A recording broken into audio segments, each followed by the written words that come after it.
Hello dear student, welcome again to classic concept classes. आज के lecture में हम बात करने वाले हैं quantum mechanics.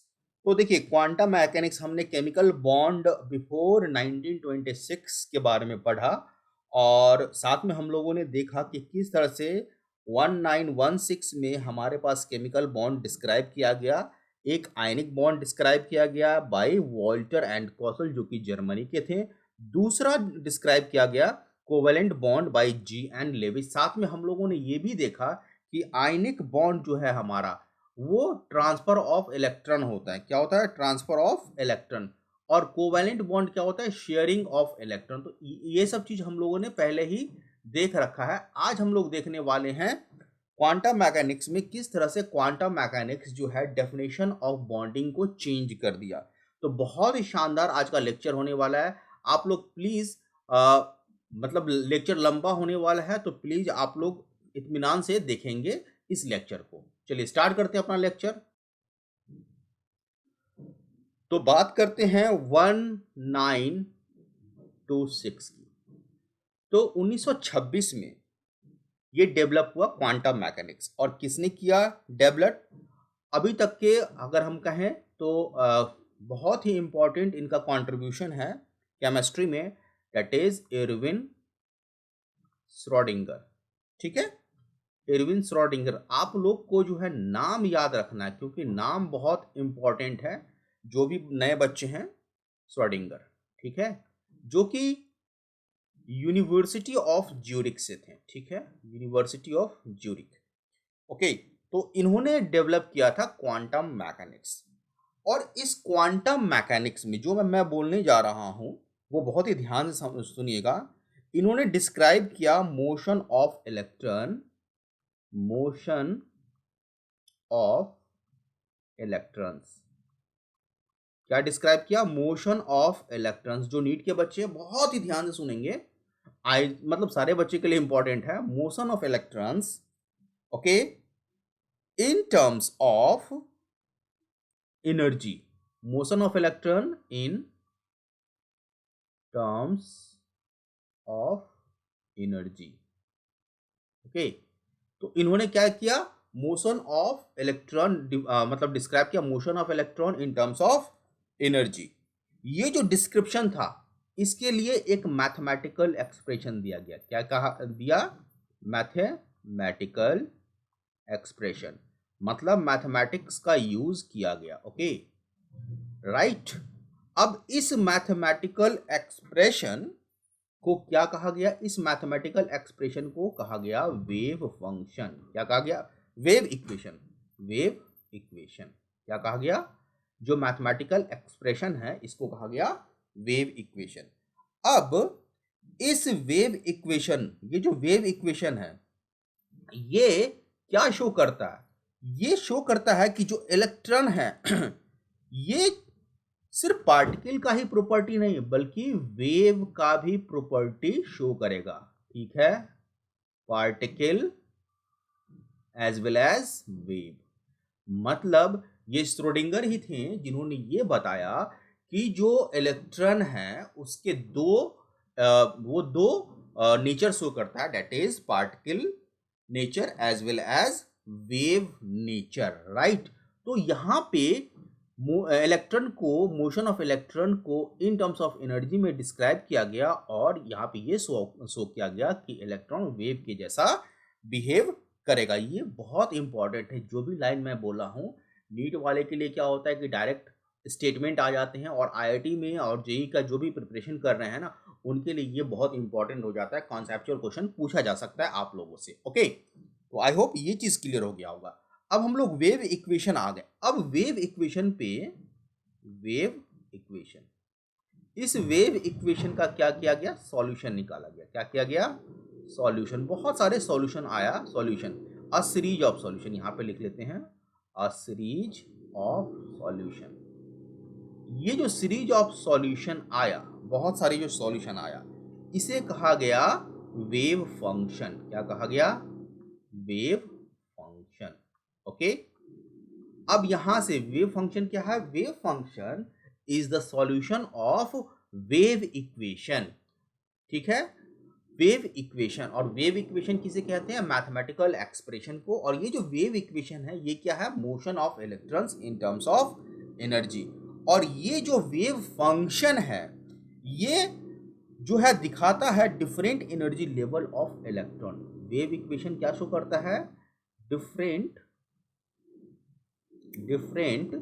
Energy level of electron जो हम लोग s ऑर्बिटल, p ऑर्बिटल कहते हैं, d ऑर्बिटल कहते हैं, ठीक है, वहां पे ऑर्बिटल आएगा भी, तो ये different energy level of electron को शो करेगा, ठीक है। तो अगर हम यहाँ पे इसको सॉल्व करें, सिंपल से सिंपल हाइड्रोजन एटम के लिए भी सॉल्व किया गया, तो ये बहुत ही कॉम्प्लिकेटेड आता है, तो एक अप्रॉक्सीमेट सॉल्यूशन निकलता है, ठीक है। सो क्वांटम मैकेनिक्स जो है बहुत हद तक जो नेचर है मॉलिक्यूल्स के वो बहुत हद तक हमें फुलफिल करता है, बहुत हद तक फुलफिल करता है इसके प्रॉपर्टीज को, और बहुत ही अच्छा एटॉमिक एंड मॉलिक्यूलर स्ट्रक्चर समझने के लिए एक अच्छा बेसिस माना गया है, ठीक है। सो यहाँ पे हमें ये चीज समझ में आ गया कि क्या है वेव फंक्शन, ठीक है। अब आगे चलते हैं, नेक्स्ट टॉपिक है, इसी लेक्चर में कंटिन्यू करेंगे टॉपिक को, एटॉमिक ऑर्बिटल, ठीक है। मैं यहाँ पे लिखता हूँ एटॉमिक ऑर्बिटल, ठीक है। एटॉमिक ऑर्बिटल क्या है इस चीज को समझेंगे। तो देखिए जो वेव इक्वेशन है ये हमें क्या बताता है? ये हमें different energy level of electron बताता है, ओके, यहां तक तो हम लोगों ने समझ लिया। लेकिन जो वेव इक्वेशन है यहां पे ध्यान से देखेंगे, वेव इक्वेशन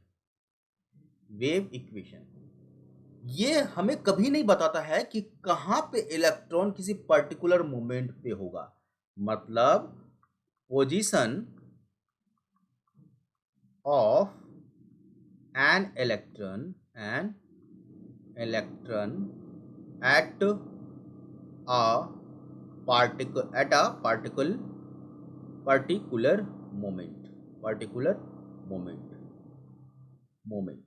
वेव इक्वेशन ये नहीं बताता है कि कोई भी इलेक्ट्रॉन एग्जैक्ट पोजीशन, यहाँ पे एग्जैक्ट लगाना जरूरी हो जाता है, एग्जैक्ट पोजीशन कि किसी भी पर्टिकुलर मोमेंट पे एग्जैक्ट पोजीशन किसी भी इलेक्ट्रॉन का क्या होगा ये वेव इक्वेशन नहीं बताता है, ठीक है। आई होप ये चीज समझ में आ गया।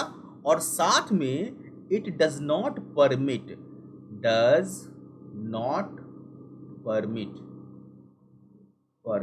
ये चीज भी नहीं बताता है कि जो हमारा प्रिसाइज, मतलब it does not permit to plot, मैं लिख ही देता हूं, to plot a precise orbit about the nucleus, a precise orbit about the nucleus। ये चीज समझना बहुत इंपॉर्टेंट है। अभी तक हम लोग क्या कर रहे थे? अभी तक हम लोग ये जान रहे थे कि एक न्यूक्लियस है और न्यूक्लियस के एक किसी प्रिसाइज ऑर्बिट में इलेक्ट्रॉन चक्कर काट रहा है, यही चीज अभी हम लोगों ने देखा था, आयनिक बॉन्ड में भी देखा था, चक्कर काट रहा है। लेकिन वेव इक्वेशन कभी भी प्रिसाइज ऑर्बिट मतलब वेव इक्वेशन कभी भी ये परमिट नहीं करता है कि किसी भी इलेक्ट्रॉन का एक प्रिसाइज ऑर्बिट को हम प्लॉट कर सकें, ठीक है। ओके, यहां तक समझ में आ गया ना? तो एग्जैक्ट पोजीशन बताता है और नहीं ये ऑर्बिट को बताता है, ठीक है। लेकिन ये बताता है क्या? ये बताता है कि कहां पे इलेक्ट्रॉन, ये तो क्रॉस हो जाएगा, कहां पे इलेक्ट्रॉन का जो प्रोबेबिलिटी होगा, फाइंडिंग प्रोबेबिलिटी कहां पे कहां पे ज्यादा होगा, मतलब मैक्सिमम कहां होगा। It tell us probability of finding of electron, probability of finding of electrons, ठीक है, at any particular place,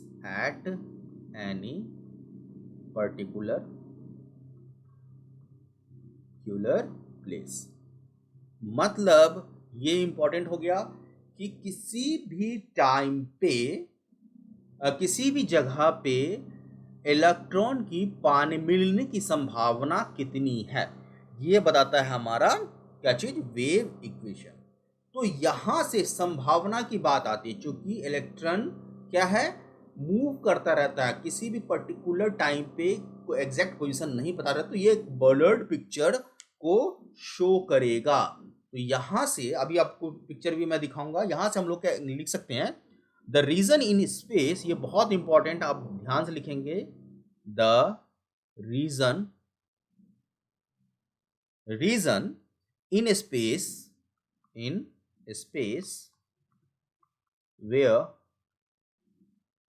reason in space where an electron is likely to be found, an electron is likely to be found, likely to be, यहाँ पे y हो जाएगा, likely to be found, okay, likely to be found is called an orbital, is called an orbital, okay, इसको orbital भी कहते हैं, orbital भी कहते हैं, समझ में आ गया।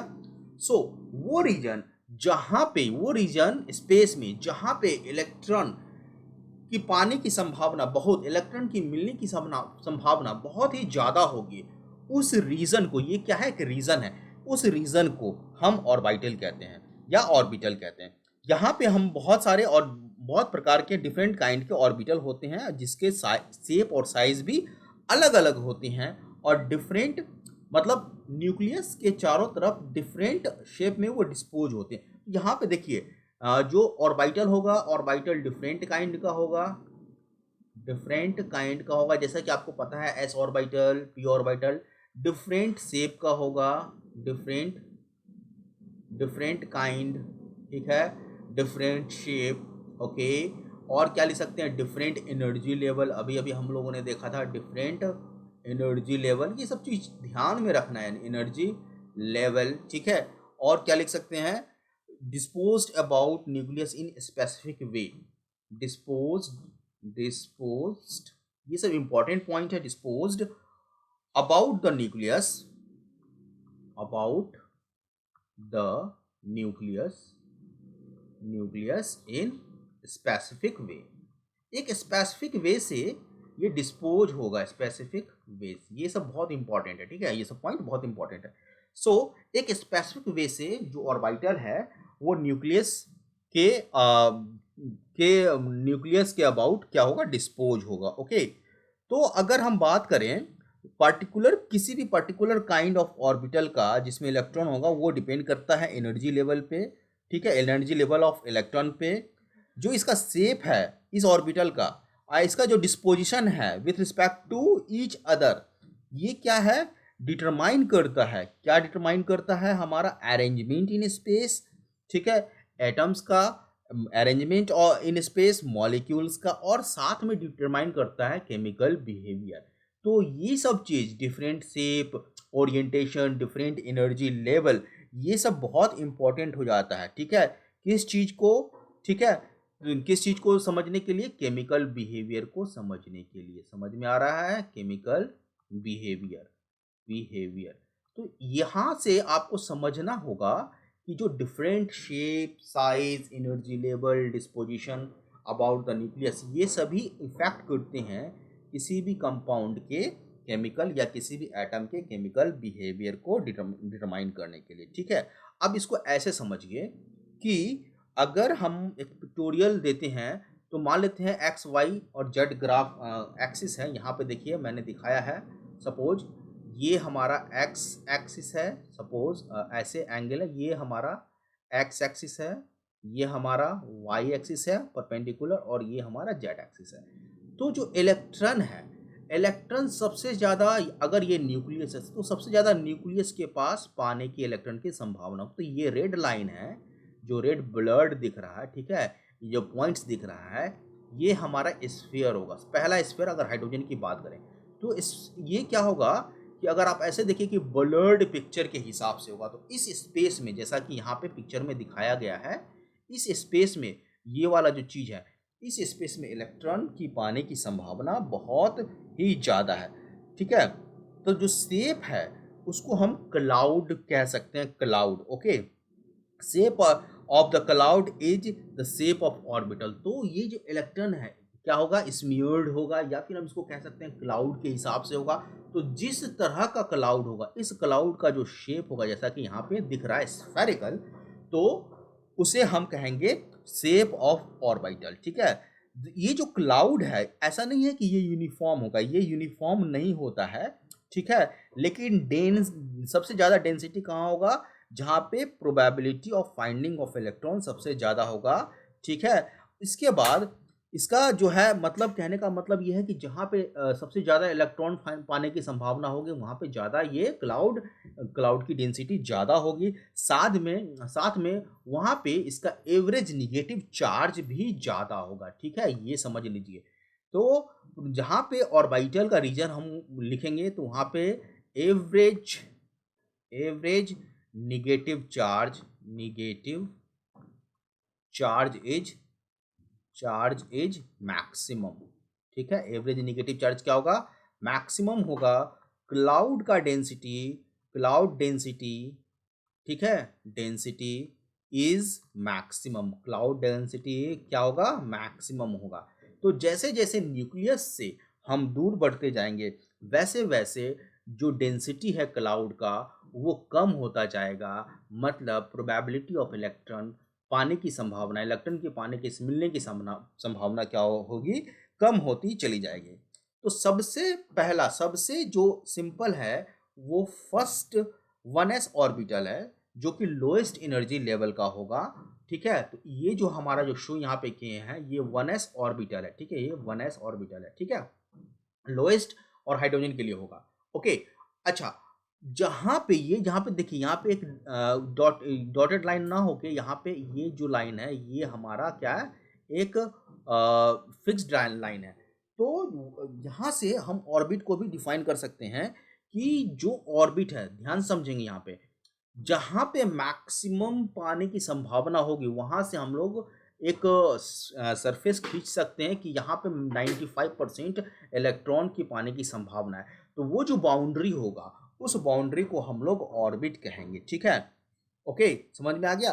तो ऑर्बिटल जो है लोएस्ट एनर्जी क्या होगा, 1s होगा, और ये एक स्फीयर होता है, और इसका जो सेंटर होगा न्यूक्लियस होगा एटम का।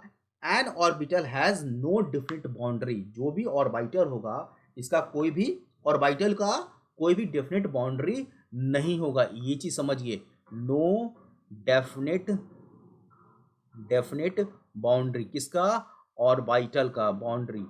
ठीक है, कोई भी डेफिनेट बाउंड्री नहीं होगा। क्यों, क्योंकि जो प्रोबेबिलिटी है इलेक्ट्रॉन की पाने की, फाइंडिंग ऑफ इलेक्ट्रॉन, ये न्यूक्लियस से दूर बढ़ने पे भी होगा, हालांकि कम होगा। न्यूक्लियस के नज़दीक सबसे अधिक होगा, जैसे जैसे डिस्टेंस बढ़ेगा तो कुछ ना कुछ प्रोबेबिलिटी होगा, इसलिए इसका कोई भी डेफिनेट बाउंड्री नहीं हो सकता है। लेकिन चूंकि प्रोबेबिलिटी डिक्रीज करेगा बहुत तेजी में, ठीक है, बियॉन्ड अ सर्टेन डिस्टेंस, इसका जो चार्ज होगा ये 95% तक मान के चलिए कि इनक्लोज हो जाता है एक स्मॉल डिस्टेंस में ही।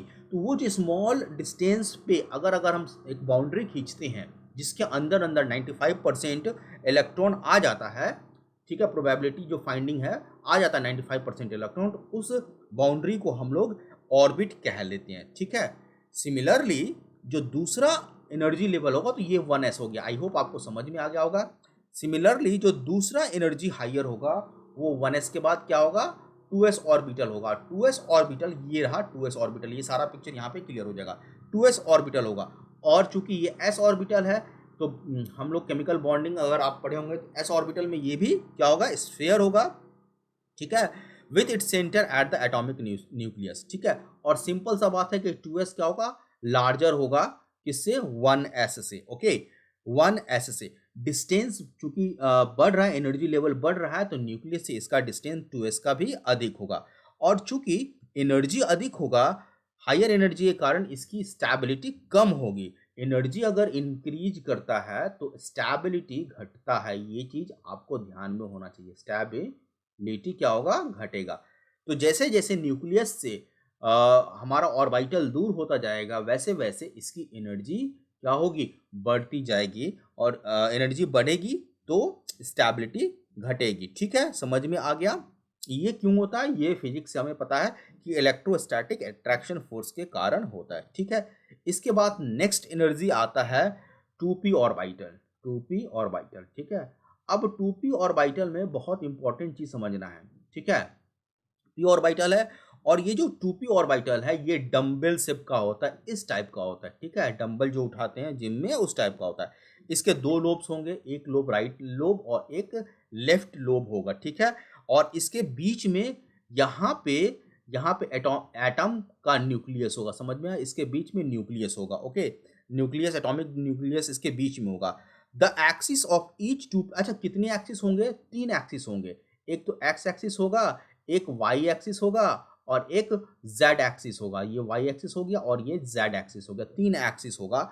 और ये तीनों एक्सिस के हिसाब से हमारा पी एक्स ऑर्बिटल हो सकता है, पी वाई एक्सिस ऑर्बिटल हो सकता है, और पी जेड ऑर्बिटल हो सकता है। ठीक है, और ये तीनों एक्सिस एक दूसरे के परपेंडिकुलर होंगे, और इसको हम डिफरेंशिएट इसी तरह से कर सकते हैं, 2px 2py 2pz, जहां पे x y z refer to the corresponding axis. अच्छा, ध्यान में रखेंगे कि जनरली हम लोग हॉरिजॉन्टल लाइन वाले को x ले लेते हैं और कहते हैं कि px है, और परपेंडिकुलर ऐसे होगा तो इसको py ले लेते हैं जनरली, और परपेंडिकुलर इस दोनों पे होगा। अगर इस तरह से, मतलब आप ऐसे समझिए, ये px हो गया, ये py हो गया, और ये pz हो गया। px py pz। एक बार आईआईटी जेई में क्वेश्चन किया गया था कि इस वाले डायरेक्शन में px ही होगा, ये कंफर्म है 100%।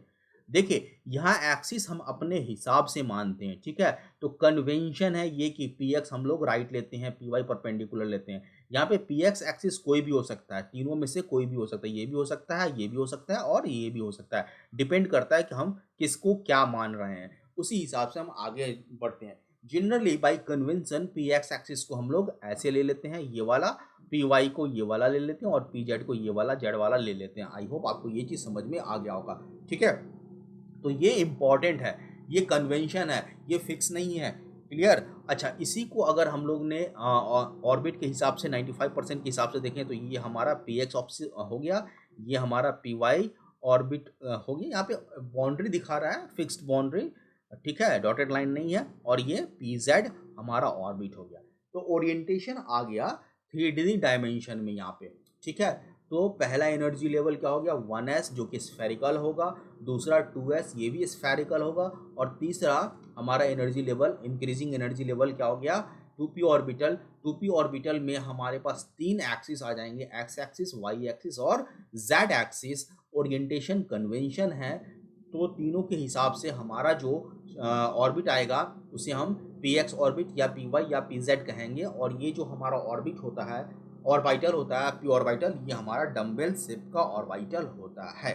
ठीक है, इसके बाद 2p के बाद हमारे पास d आएगा, तो d ऑर्बिटल का यूज़ यहाँ पे ऑर्गेनिक केमिस्ट्री में बहुत ही कम होता है, तो उस चीज़ की चर्चा अभी हम लोग नहीं करेंगे, ये काफ़ी है आज के लिए।